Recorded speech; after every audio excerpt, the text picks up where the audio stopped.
Қыздар, енді мен сіздерге қазір бет күтімінде бетті қалай жуу керек, уходты қалай жасау керек, соны поэтапно түсіндіретін боламын.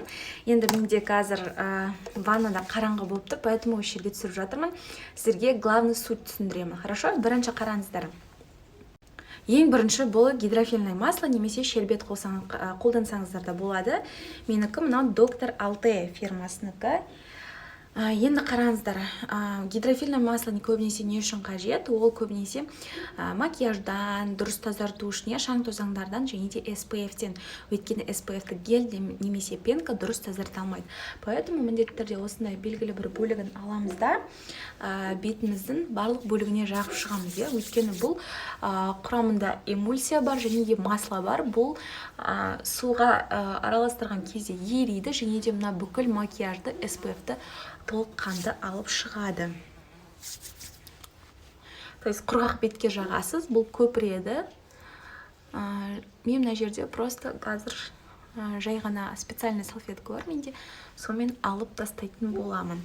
То есть осылай сумен барлығын тазартып болып, потом обязательно сумен жуып тастайсыздар.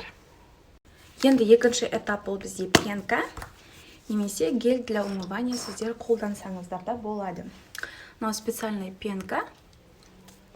Осымен бетті толыққанды тазалап шығамыз. Сосын осыны толыққанды жуып тастаймыз да, содан кейін келесі этап крем немесе сывороткаларыңызды жақсаңыздар болады. Осылай екі этаптай толыққанды тазарту арқылы толық тазарта аласыздар.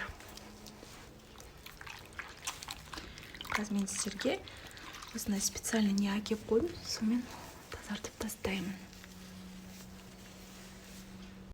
Енді қараңыздар, бетіміз күшті, әп-әдемі, тап-таза болып қалды.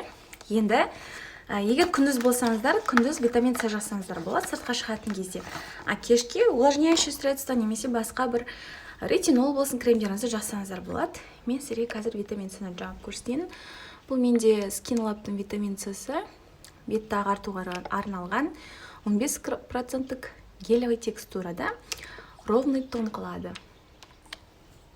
В общем, қыздар, мен үлгермей жатырмын, тиктокқа мынау сыймайды екен, потом обязательно SPF, то есть осындай көлемде жағасыздар. Екі саусақтың мынандай көлеміне алып, осындай көлемде сіздер бетке SPF-ті жағу керексіздер.